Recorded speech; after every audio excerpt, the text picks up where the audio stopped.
Hey, salut vous, j'espère que vous allez bien, qu'on va passer un bon petit moment ensemble. Aujourd'hui, j'ai envie de revenir avec une vidéo un peu différente. En fait, j'ai passé des super vacances en Bretagne et en Bretagne, j'ai fait plein d'activités et entre autres, je me suis fait des petits achats merveilleux et j'ai beaucoup lu et j'ai regardé des films et j'ai passé du temps à la mer et je me suis promenée et j'ai fait de la cuisine. Et j'ai pris le temps de vivre, et j'ai pris le temps d'être bien, et j'ai pris le temps de respirer, et j'ai pris le temps de savourer pleinement le temps que j'avais et la chance que j'avais d'être en vacances, tout simplement. Et j'avais envie de vous partager un petit peu ça et de vous faire un retour de toutes les petites expériences que j'avais eues et entre autres vous faire, comment est-ce que je pourrais vous dire ça?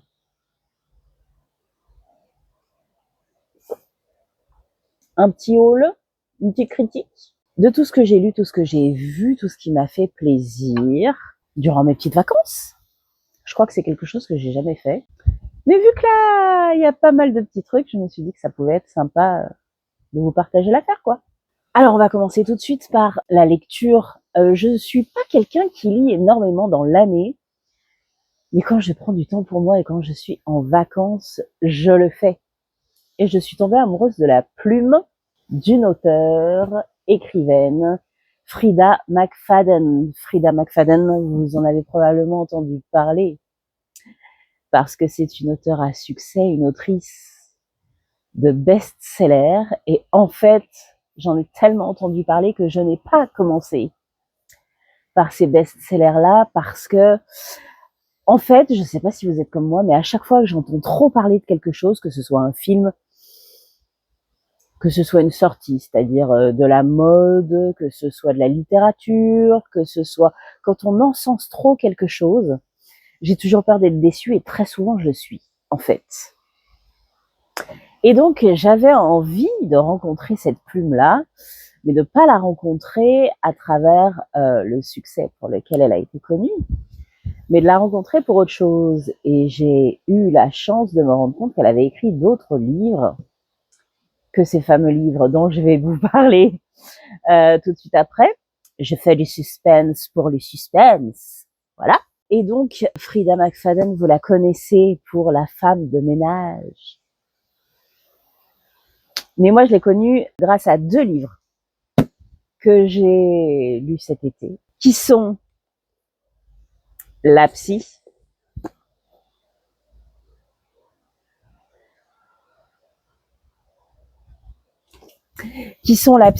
et qui sont, après La psy, La prof.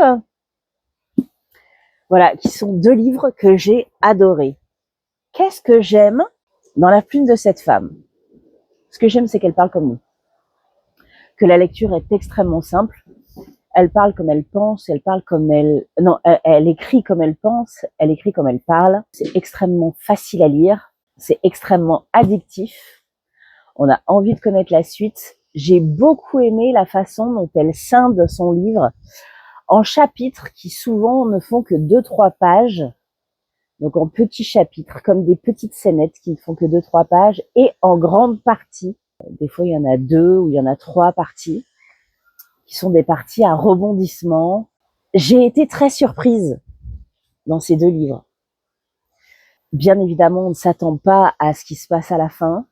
Je la trouve excellente dans donc les surprises qui se passent à la fin. Si vous aimez les thrillers, si vous aimez les rebondissements, si vous aimez, j'allais dire les policiers, c'est pas vraiment des policiers, mais on est dans l'intrigue. Si vous aimez faire votre détective privé, votre petite détective, et passer des bons moments, vraiment, c'est des super bouquins. Je ne suis pas une fille qui lit énormément et j'ai adoré ces deux bouquins. La psy, La prof. Donc j'ai commencé par ça et je les ai adorés, dévorés. Des super lectures, vraiment des super lectures. Et vous savez quoi? Ça a été des super lectures d'été, mais je pense que tous les livres dont je vais vous parler sont des super livres d'automne, en fait. des super livres à se mettre sous un plaid avec un petit thé et à savourer, à vous délecter de faire votre petit moment pause lecture hyper chouette. La prof, la psy, les deux, vous pouvez y aller les yeux fermés. Si je vous en conseille un plutôt que l'autre, pour moi, c'est la psy, mais la prof est excellent aussi. Et maintenant, je vais vous parler parce que je viens à l'instant de terminer le dernier. Faut que je vous en parle. En fait, tout le monde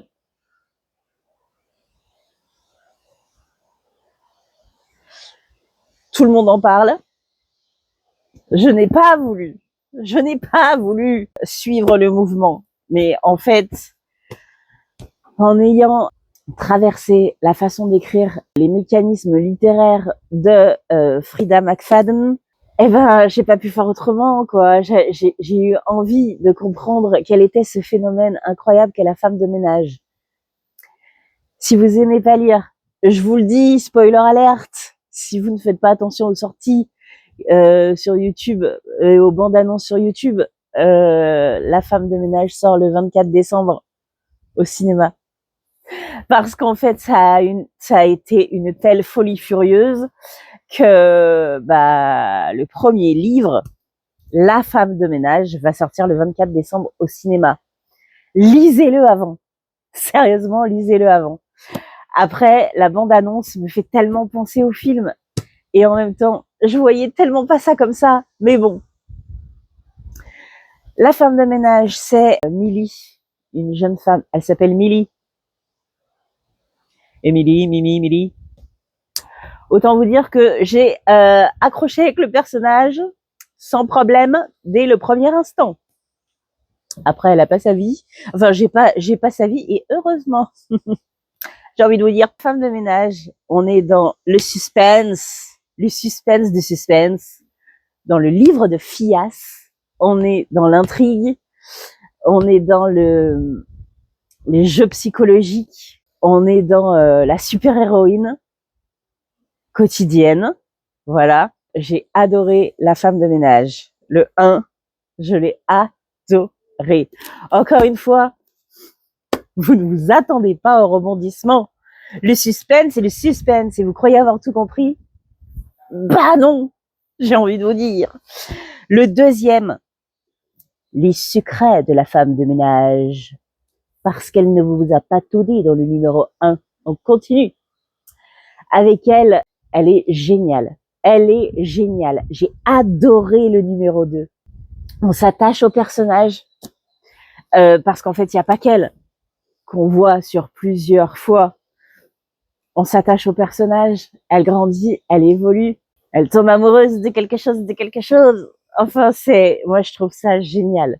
Je suis absolument bouche bée sur la façon dont a l'auteur de nous entremêler, entrelacer des histoires de vie, de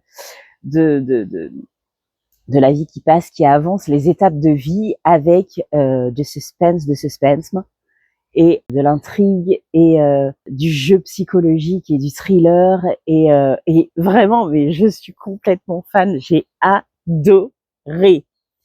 Ensuite, et je trouve ça absolument génial. Et pour moi, il mérite d'être lu en numéro 3. La femme de ménage se marie. En fait, c'est un tout petit bouquin qui est sorti en même temps que celui que je viens de finir, La femme de ménage voit tout. Et en fait, je vous le conseille de le lire en numéro 3 parce qu'en fait, dans le 1 et dans le 2, vous vous attachez à certains personnages. Elle se marie, donc on comprend qu'elle tombe amoureuse. Émilie. Et en fait, dans le dernier, elle est déjà avec la personne, le couple est déjà établi, le couple a même des enfants. Sauf que, vu qu'on s'est vraiment attaché au personnage, j'ai trouvé ça hyper classe, hyper chic et hyper sympa de la part de l'autrice de faire un tout petit bouquin comme un update en fait. Il fait 100 ou 200 pages, je vais vous dire ça tout de suite. Il fait 106 pages. Voilà. Et en fait, c'est un livre update de sa vie en disant « Hey les amis, j'ai une histoire à vous raconter, mais avant, c'est comme un truc entre copines où elle dit « Attends, faut que je te dise, il est arrivé un nouveau truc à Milly, mais avant, est-ce que tu sais qu'elle s'était mariée? Est-ce que tu sais ce qui lui est arrivé? Est-ce que tu sais machin ?» Donc, c'est comme si on se disait une parenthèse, un truc entre fillasses, qu'on avait une conversation entre nous, où elle nous disait « Au fait, Milly s'est mariée, tu veux que je te raconte ?» Et je trouve ça génial, c'est comme une petite nouvelle, je trouve ça absolument dément. Et je trouve que ça a toute son importance. Parce qu'encore une fois, dans les jeux psychologiques, et surtout dans celui qui est le dernier jeu psychologique qu'elle va affronter, qu'elle va vivre, c'est hyper important d'être tenu au courant de ça avant. Parce que son mari va faire partie de l'équation. Je viens de le finir. La femme de ménage voit tout. C'est mon préf. C'est mon préf. Je l'ai adoré. Il est pas encore sorti en poche, donc voilà, je l'ai en grand format. Il est génial. Cet auteur est génial. Encore une fois, c'est d'une facilité déconcertante à lire. On a envie d'en connaître plus, d'en savoir plus. Le personnage, on s'y est attaché en fait. Hein. On s'y est vraiment attaché. Je ne sais pas s'il y aura un numéro 4. Sincèrement, j'en sais rien. C'est possible. Et c'est pas sûr. Et en même temps, j'ai adoré passer mon été avec la femme de ménage. J'ai adoré passer mon été avec cette autrice. J'ai adoré toutes ces histoires.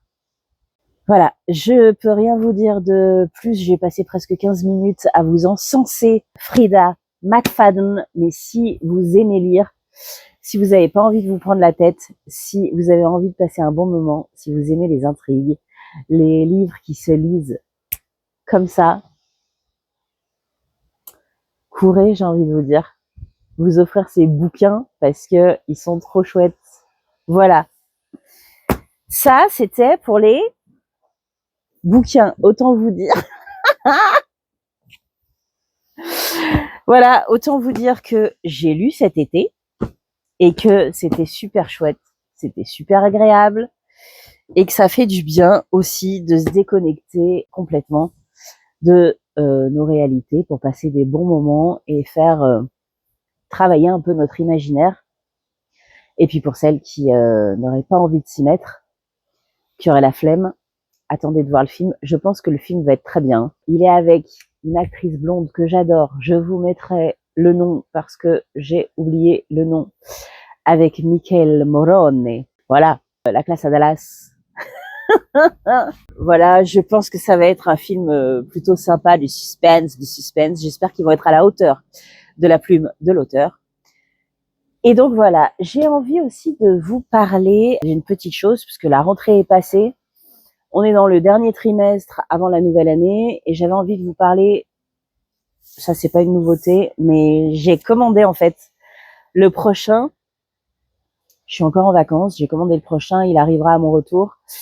Et j'ai vraiment envie de vous en parler parce que ça fait plusieurs années que j'utilise, ça fait plusieurs années que je l'aime. Et vraiment pour celles qui ont besoin et qui, comme moi, sont des adeptes de l'agenda papier, parce que oui, ça existe encore des femmes qui sont adeptes de l'agenda papier. J'ai envie de vous parler de Never Give Up. Attendez, parce que là, pour mon contenu, 30 septembre, c'est fait. Never Give Up, c'est un agenda journalier. Voilà, où chaque jour, en fait, attendez, hop, où chaque jour, ça se présente comme ça. Vous avez la place de marquer tout ce que vous voulez. Il y a aussi à chaque début de mois un petit truc comme ceci, où vous pouvez prendre soin de vous, mettre des croix, mettre sport, yoga, soins, etc., lecture, dessin, méditation, des trucs où vous pouvez cocher des routines à remplir, des trucs comme ça. Il y a aussi le mois qui est aussi par carré. Ici, moi, je marque les anniversaires. Les anniversaires, les gros trucs à ne pas oublier. Voilà. Et puis, des petits trucs. Gratitude du mois de novembre. Merci. Les self-care. Période menstruelle du mois.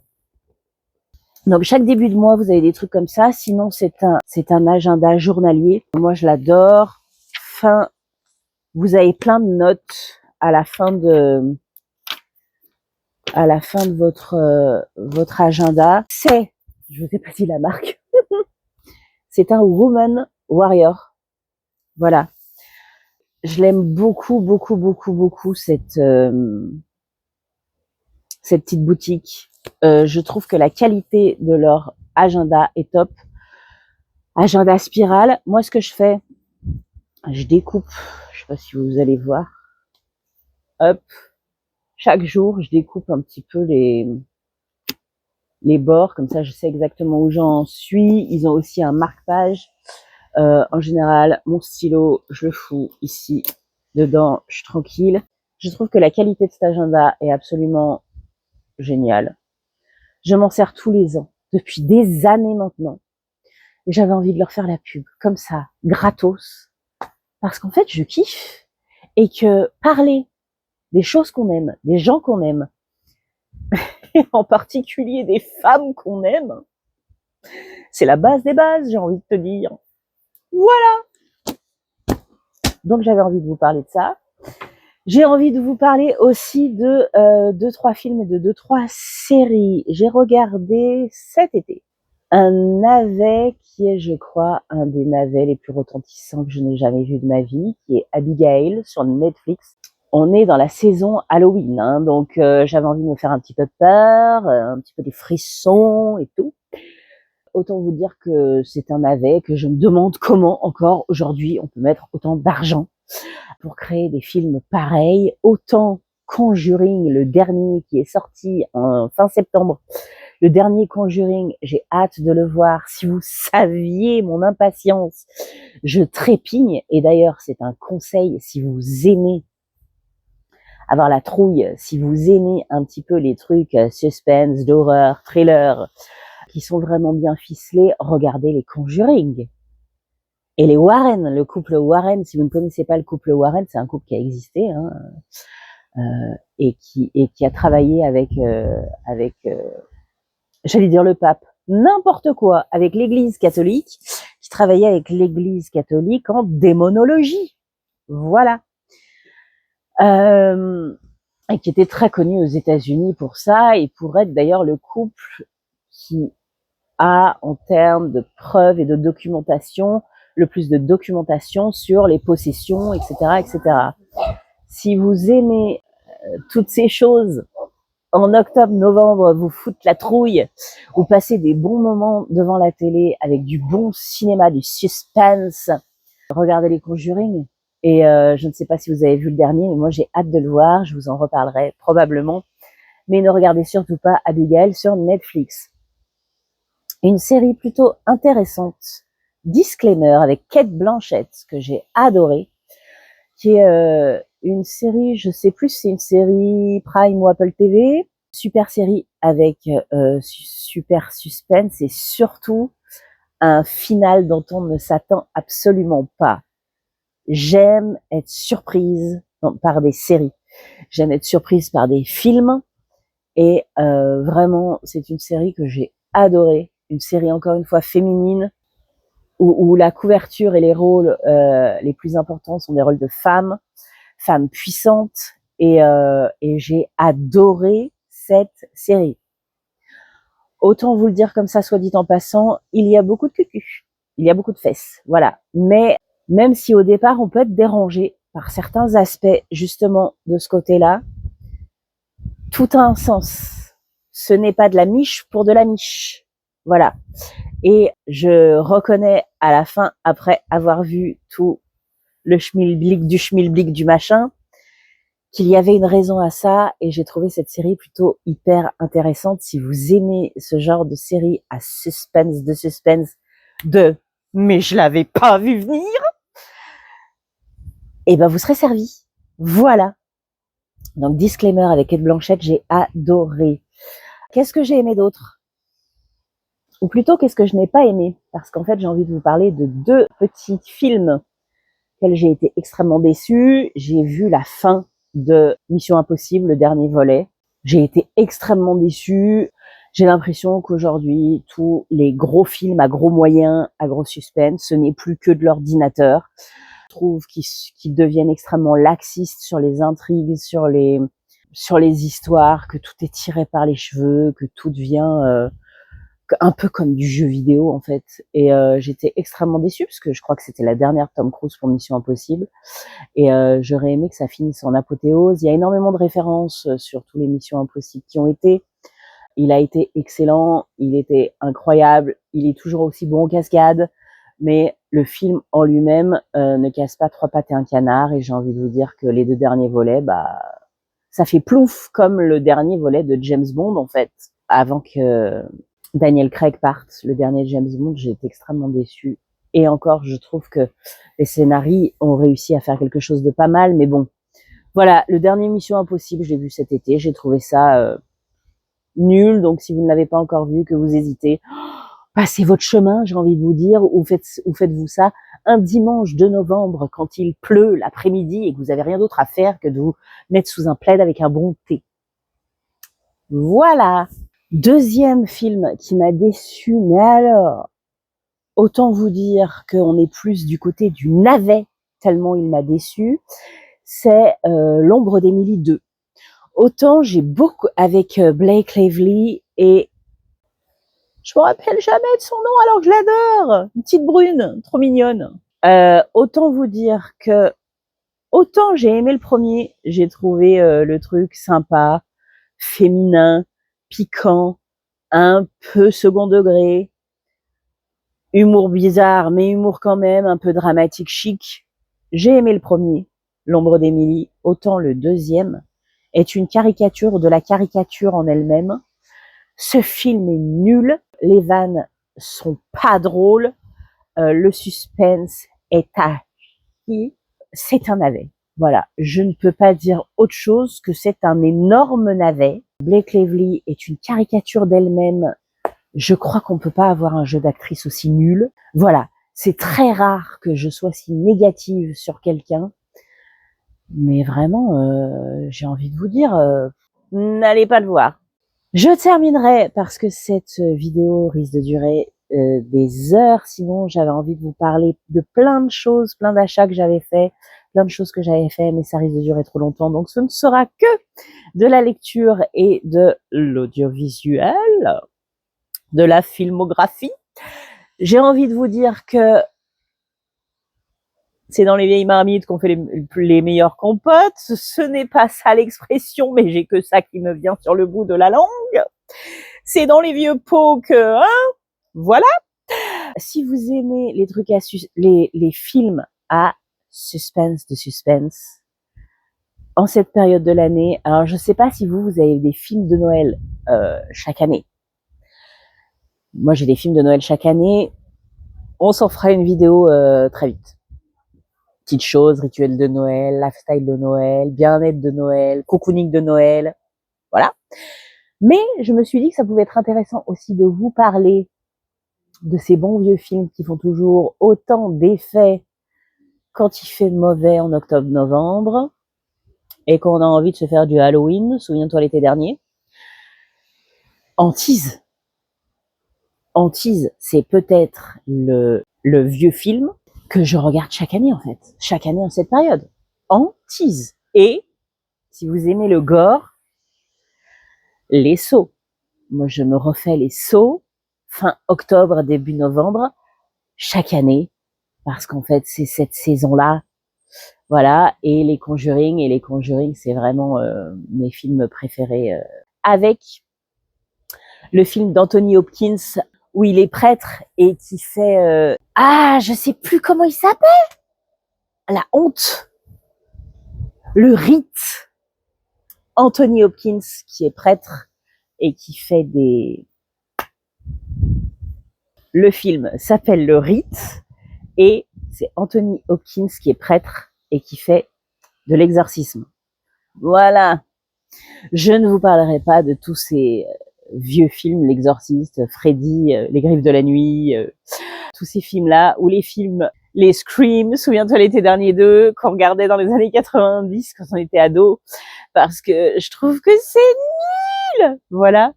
Mais en cette saison, si vous avez envie de vous faire quelques frissons, voilà donc quelques films, je vous les remets ici. J'espère que cette petite vidéo vous aura plu. C'est un truc totalement différent de ce que je fais d'habitude, mais en fait ici j'ai vraiment envie de papoter, de partager, de passer des bons moments avec vous et ouais, de partager plein de trucs qui m'insufflent de la joie, et c'est aussi lire et regarder et écrire et penser aussi à me construire et à me planifier une vie plutôt chouette et agréable. Donc les filles, ça fait une demi-heure que je suis là. J'ai envie de vous faire des bisous. N'hésitez pas à m'écrire en commentaire si vous avez des films de suspense, si vous avez des livres sympas à recommander. On est sur un réseau social. Vous allez me dire, on n'est pas sur Instagram, mais on est quand même sur YouTube. YouTube est un réseau social. Et qui dit réseau social dit envie de sociabiliser, envie d'échanger, envie de s'échanger des choses sympas. Parce que sinon, on ne serait pas là à montrer nos tronches. Donc, si vous avez envie d'échanger, si vous avez envie de partager avec moi des livres, des bouquins et du cinéma et des séries sympas à regarder en ce moment, n'hésitez pas. Je vous fais des bisous. Je vous dis, il y a du beau dans tout partout. Et surtout, en vous, rappelez-vous-en, vous le savez. Je vous fais des gros bisous. Je vous embrasse. À très vite. Des bisous de vous.